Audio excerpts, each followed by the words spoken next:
Yo, bingers! Welcome back. Thanks for clicking on the video. Today we are checking out from the publisher First Comics, StarSlayer, the Log of the Jolly Roger, issue number 32 from 1985. And this is a recent dollar bin pickup based on the cover. And how killer is this cover? Other than covering up the logo there, which I guess you could get away with being, going on 3 years into the title. But we got this space pirate warrior dude with an already bloody battle axe fighting a werewolf with a sword and a shield, and he's engulfed in flames. How crazy is that? And we're gonna judge this book based on two things. The last panel on every page should be its own little mini cliffhanger, and we're kind of loose on that definition. And can we even figure out what's going on? Because we're 32 issues in. So and First Comics does this thing that's different. They put their preview for next month's issue and their editor's page on the inside of the front cover. Deep space, the dimension where the star soul once shined brightly. So the star soul is our sun. So this is a long time into the future. The ship has floated here, a metal moat in the void for over 30 millennia. Old, broken, desolate. Could anything human still survive within? So this is a long time after a long time. You say a ship comes? Is this the one? Yes, activate the signal, a disembodied voice says. And they will take me back? You will keep our covenant? Providing you do. Yes. Then your will be done. And how cool is this page here? We got all the mummified whatever's there. Bitch in spacesuit. I love this hand here. And we got the teeth here behind the glass of the spacesuit. And we got the logo again. So that makes up for the cover. The sails change from warp mode to solar as the Jolly Roger leaps back into real space. Home space. Its crew seeks the planet Danis, homeworld of the legendary Dogs of War. Some of them will leave the planet alive. One will leave unchanged. Bitchin' looking spaceship here. And we got Deceptions. John Ostrander is a writer, John Eddings penciler, Mark A. Nelson inker, Willie Schubert letterer, Wendy Fiore colorist, and Mike Gold at the helm. I love how they put that. How long until planetfall, Pappy? Let's see, solar flares filling the sails near to overflow. Should hold for a while. Figure a score hours maybe if nothing delays us. Torn, we're getting an SOS. I like this lady. I like this lady. We have a distress signal coming in Vector 175. Faint but steady. So bring the Roger about, Torn. We have to stop. We're pirates. How can you curdle blood when you're a milksop? Torn, you've got the humorous touch of a ball-peen hammer. Now bring the ship around. So ball-peen hammers have outlived the sun by at least 30 millennia. Humor's wasted on you, Tam, and that's a fact. Sam, are you getting any life readings from that damn craft? It's there, not much more than that. If I had a body again, I could check it for you, boss. When I have time, Sam, don't nag. So, McQuillan, which of us goes? Coin flip. All right, heads.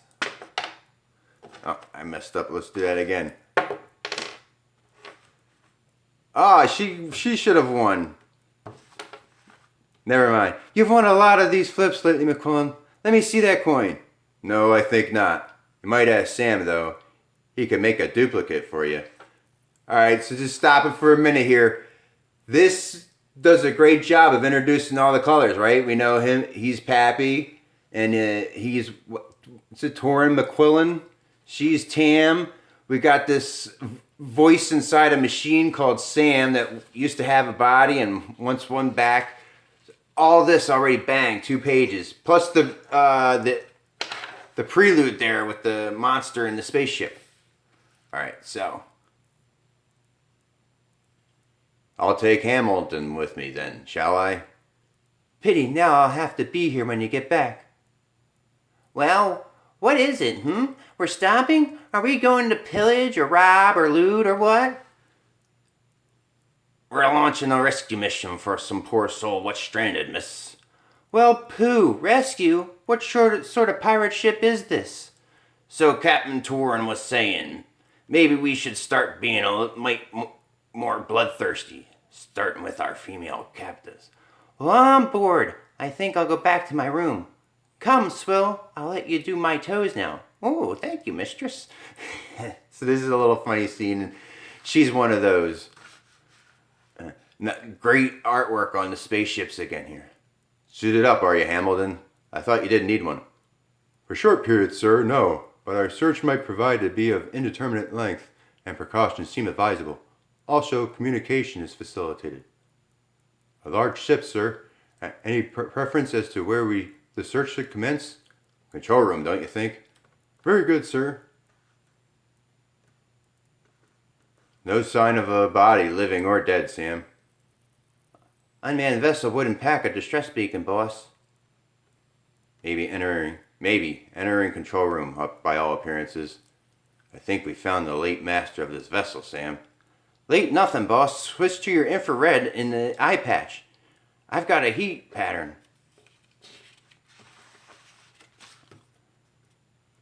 That thing's alive, boss. Live, yes. I remember being alive. My ship was holed. Meteorite storm entered. Hibernation mode. Reserve power set. To awaken when another ship approached. You. But the stars, the constellations seem altered. The sky changed. How long have I slept? How long? Gun falls. No response to stimuli, Captain. In my opinion, the being is not well. Let's get him to sick bay. See how good our new medico is. Awake? Easy, friend. We're the ones who rescued you. If you're up to it, lad, you might tell us who you be and where from. Once I was known as Canis Quinorum. Once I was champion, even king to my people of the Deny, the dogs of war.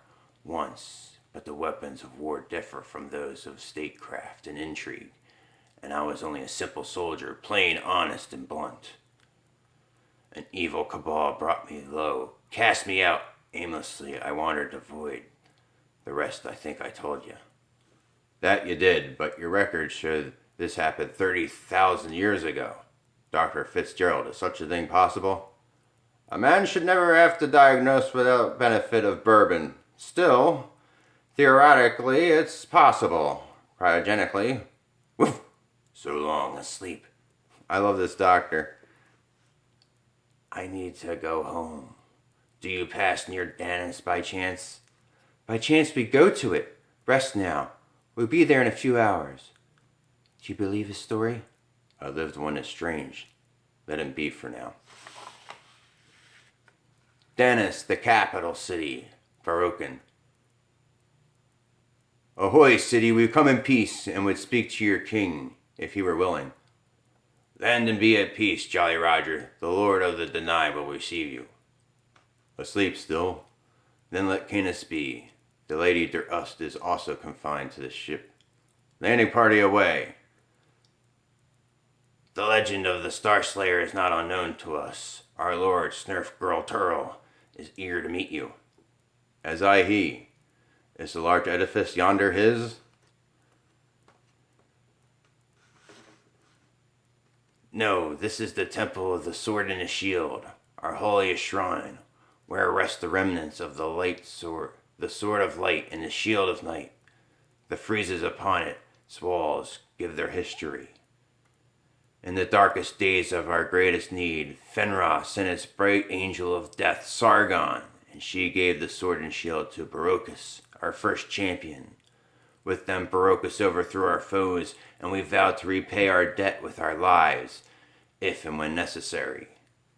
Centuries later, Canis Quinorum took up the sword and shield against the mad king Anabuk, who wielded the ebon axe of Shango.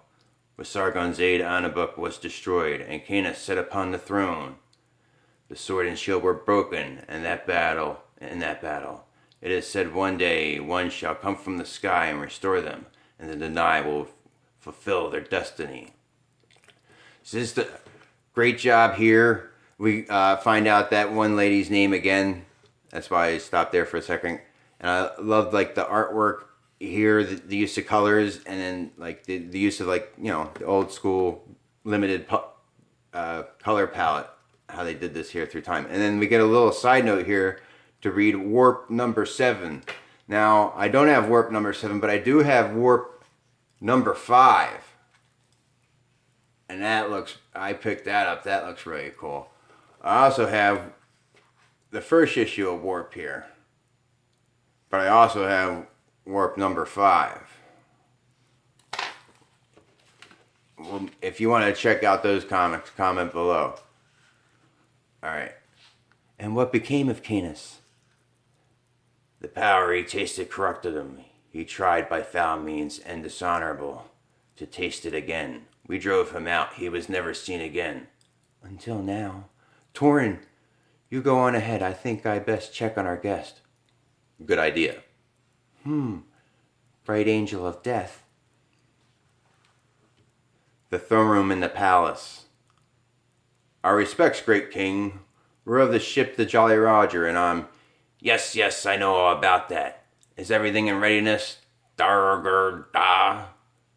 As per your commands, great king. By your leave, O king, we come seeking some sign of a being like myself. A man who some call Mad Tom McCoon, or Black Tom, or whatever he's calling himself these days. Yes, we know all about that. We place those rumors. You see, look about you. Cliffhanger. Time and past time you were here, boyo. Did you dawdle? Mad Tom. The same. Pain and shame have been me lot at your hands, McCullen. Bethought myself 'twas time to return some. Steady, Captain. What lies about us have you poisoned their minds with? No lies at all. The truth serve well enough. These be they I told you of, King. The threat to all that lives. Kill them and you're doing the universe a favor, eh? The Bab that merely waits for the moment. Now, the fact that they put this as the last panel, and it's a panel unto itself, and I flipped through the comics several times. This bird is not shown before this panel. They call it a Babbed. But it lets you know it's important by it being, because I know the first time I read it, that was that. Sickbay, the Jolly Roger. Sam, what's become of our guest? Guy woke up, said he felt better, and said he was going to catch up with you guys. He didn't. We've got bigger problems brewing, kiddo. I've patched into Torin's headband. Take a gander at what's playing at the palace. Click, click, you know. We have only your word that they present a danger, McCoon, to anyone except you. Round his neck the scab fiend wears the black torque, marking him as Morgan's very champion. He chose to wear it. Ask him, what fate should best serve he who serves death, but death himself? Sam, power up the portable anti-grav unit. It's time we played a charade. This comic is awesome. This comic is... I'm loving this comic. Now, where did I store that outfit I used on Callisto? And that's back in StarSlayer number 5. I gotta get StarSlayer number 5. But this comic is awesome!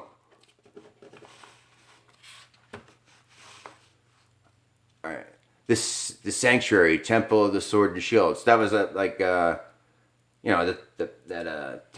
temple that they showed you earlier, like the pyramid thing. And we got the guard knocked out here on the ground and this big glowing light.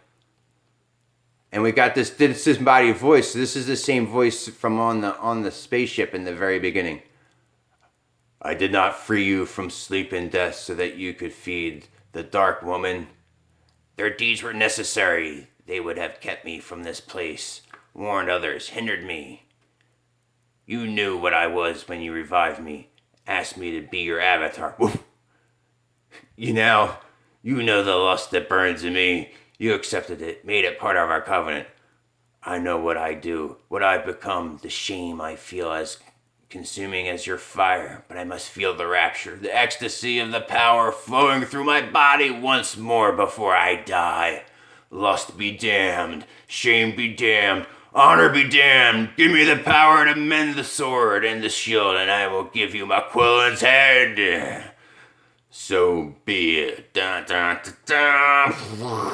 Whoosh, the fire comes in, and the power of the life force of the universe blazes through the protective warp. So that's so there's like a shared universe going on here with these first comics and all this. The broken shards begin to melt and become whole. Dun, dun, dun, dun, dun. At last. Hear me, O king. I do not deny I chose to wear this accursed torque. To do otherwise would have meant the deaths of many I hold dear. Whether I have chosen well or ill, the more wise must judge. At the time I could have chosen another path. Since that time I have sought to rid myself of this thing. So I have sought Mad Tom to know the reason Morgan fears him living. Ah, that! She knows I hate her and would see her finished. Indeed. Don't you plan rather to take the torque when I am dead and to put it on your own neck? Can you deny you were a champion once, her lover, that you still love her? Of course I can, you bloody great fool. I can deny anything. The fact is, you wear the torque, and I do not. As for the rest, 'tis your word against mine. Not all, scum. There is still the word of Sargon. Cliffhanger, but I don't know if that first line makes sense to what's going on. But it's cool. They even took the time to draw our characters back here. Oh, and there you see the bird. I've been watching for the bird. You gotta watch for the bird. Hear me. Hear and heed me, O deny, for my time is short. This is the moment your legends foretold. I have come to avouch the one called StarSlayer. Shun the lies of the other speaks, and ally yourself with Torn McQuillan against death itself, or the universe shall suffer. Yes, that's all very well and good, but you see, I do not believe you. So she went through all that trouble putting on that outfit, and she didn't last, 3 panels? Oh, baby, oh, Tamara. So they call her Tam for short. Her full name is Tamara. One of yours, is she? I must say I'm not terribly surprised. Tell me, did you think we were so backwards as to believe in anti-grav, a wig, and a few ounces of paint? Hardly helps your case, does it? Don't worry, she's merely stunned. Her death will come later, and perhaps yours as well. Blasphemy is a most serious crime on Dana's. Guards, lock them away from my sight. Another judgment takes place. However, as the roof cracks, melts, bursts of fire comes in through the ceiling, and the avatar of life leaps into the chamber. There we got the flaming, I thought it was a werewolf, but it's a dog with a sword and a shield. All right. The Celts is mine, condemned to die, and the torque he wears consumed by the fire of judgment. No, the torque is mine, and I'll be having it, and me lady's love, no matter who bars the way. You would have burned hereafter, Mad Tom McCoon. You can taste it now. Ah! No, not again, not the flames. Ah!